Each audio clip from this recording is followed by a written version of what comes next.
Hey guys, welcome back to my channel. This is day 4 of making your learning easy with amazing tricks.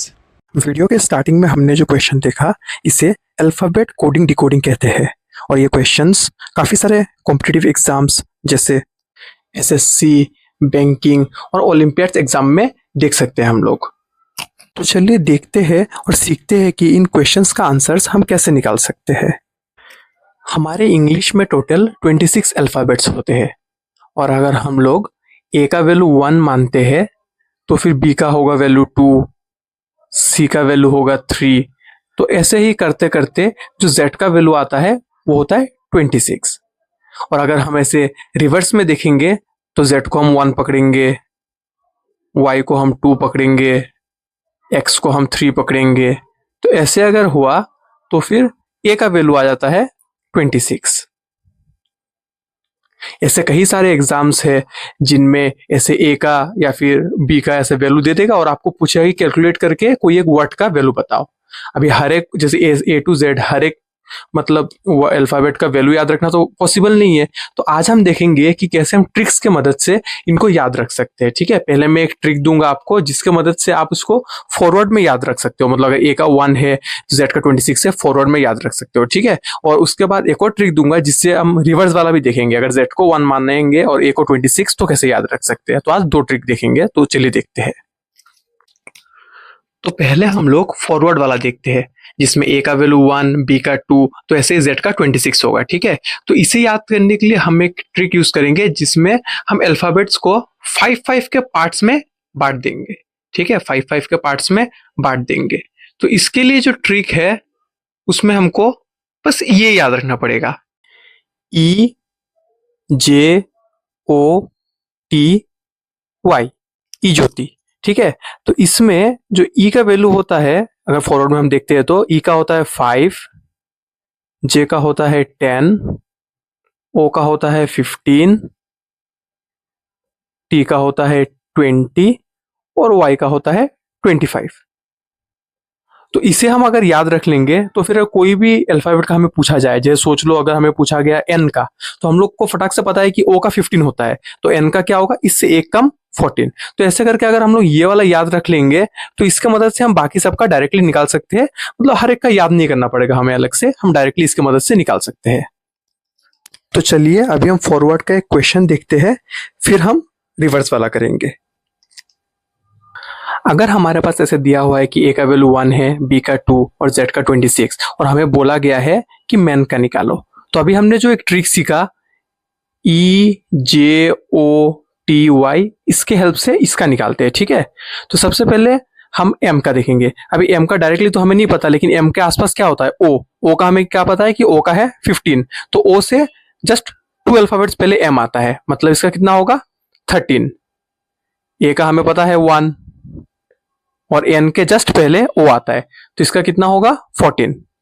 तो अभी हम इसको plus कर लेंगे, तो फिर जो मैन है इसका वैल्यू हमारा आएगा 14 + 1 + 13 28।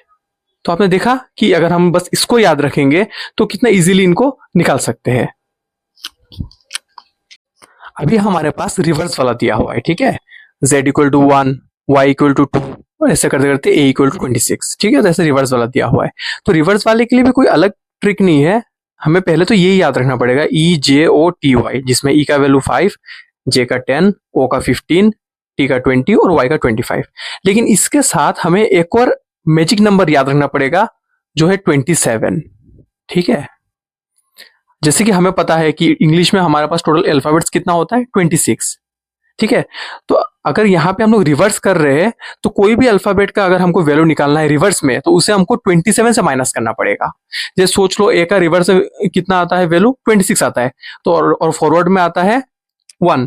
तो जैसे 27 से अगर हमने उसका फॉरवर्ड वाला वैल्यू जो है 1 उसको माइनस किया तो जो हमें मिलेगा उसका बैकवर्ड वैल्यू होगा, मतलब रिवर्स वैल्यू होगा। ठीक है, तो ये 27 हमें याद रखना पड़ेगा और इसके मदद से हम सबका रिवर्स वैल्यू भी निकाल सकते हैं। चलिए इसका एक क्वेश्चन देखते हैं तो आपको ज्यादा बेटर समझ आएगा। तो इस बार हमें फिर से मैन का ही निकालना है वैल्यू, लेकिन इस बार हम लोग को रिवर्स में निकालना है। ठीक है, यहाँ पे z का वैल्यू 1 है, y का 2 और ऐसे a का 26 है। तो हमें पहले वही जानना पड़ेगा जो फॉरवर्ड में यूज किया था, ई जे ओ टी वाई, और साथ में जो मैजिक नंबर है हमारा वो है 27। ठीक है, तो जैसे सबसे पहले एम का फॉरवर्ड रैंकिंग जो है वो क्या था, जैसे ओ का है 15 तो एम का कितना होगा, एम का होगा 13। लेकिन ये क्या है, ये एम का फॉरवर्ड रैंकिंग है, तो इसका जो रिवर्स रैंकिंग होगा वो 13 नहीं होगा, वो कितना होगा, वो होगा 27 माइनस जो एम का फॉरवर्ड रैंकिंग था ना 13, वो 27 माइनस 13 कितना होगा, ये हो जाएगा 14। ठीक है, तो ऐसे हमको निकालना पड़ेगा जो रिवर्स रैंकिंग होगा। ठीक है, तो एम का रिवर्स रैंकिंग हो जाएगा 14, ए का तो दिया हुआ है 26, और एन का फिर से कितना होगा, एन का फॉरवर्ड वाला जो है वो है आपका ओ के जस्ट पहले मतलब 14, तो रिवर्स वाला कितना होगा 27 माइनस 14 जो कि होगा 13। तो जब इसको प्लस करेंगे तो इसका जो वैल्यू है वो कितना आएगा, 14 प्लस 26 होता है 40, और 40 प्लस 13 53। आप समझे, रिवर्स के लिए खाली यही याद रखना पड़ेगा, जो फॉरवर्ड रैंकिंग है मतलब जो फॉरवर्ड रैंकिंग में उसका जो वैल्यू होता है उसको 27 से माइनस करना है, तो आपको ये रिवर्स का वैल्यू मिल जाएगा। तो अभी हम वीडियो के स्टार्ट वाला क्वेश्चन का आंसर निकालते हैं। ठीक है, ये रिवर्स में है, तो फिर सबसे पहले हमें यही याद रखना पड़ेगा EJOTY और साथ में मैजिक नंबर 27। ठीक है, तो सबसे पहले हमें डॉग का निकालना है।